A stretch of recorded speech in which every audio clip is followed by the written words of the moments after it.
দর্শক সাবধান, ঢাকা দক্ষিণ সিটির পরবর্তী মেয়র কে হচ্ছে? আসিফ মাহমুদ নাকি ইশরাক হোসেন? ইশরাক কি আসিফকে আটকাতে পারবে? এই লড়াইয়ের ঢাকার রাজনীতি এখন পুরোপুরি আগুন। হ্যাঁ দর্শক, ঠিক শুনেছেন, গতকালই ফেসবুকে পোস্ট করে ঘোষণা দিয়ে দিলেন মুক্তিযুদ্ধ বিষয়ক প্রতিমন্ত্রী ইঞ্জিনিয়ার ইশরাক হোসেন।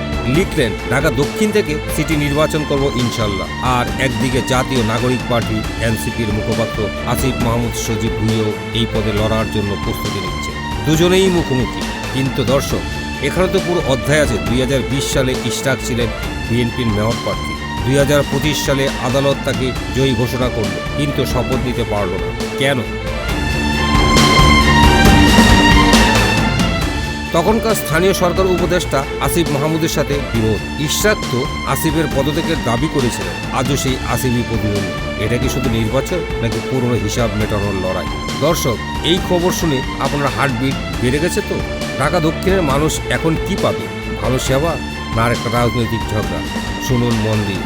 ইশরাক এখন ঢাকা 6-এর এমপি আর প্রতিমন্ত্রী। মেয়র পদ তো মন্ত্রীর সমান পদমর্যাদা। আসিফ এনসিপি থেকে লড়বেন। নির্বাচন কমিশনের স্থানীয় নির্বাচনের প্রস্তুতি নিচ্ছে। লড়াই হবে জমজমা। কে জিতবে? ইশরাকের অভিজ্ঞতা নাকি আসিফের নতুন এনার্জি? দেখা যাক। তো আপনাদের কি মত? আসিফ হবে নাকি ইশরাক হবে দক্ষিণ সিটির মেয়র? কমেন্ট বক্সে সোজা বলে দিন, আসিফ না ইশরাক। ভিডিও ভালো লাগলে একটা লাইক দিন, বন্ধুদের সাথে শেয়ার করুন, আর চ্যানেল সাবস্ক্রাইব করে বেল আইকন অন করে রাখুন। পরের আপডেট মিস করবেন না।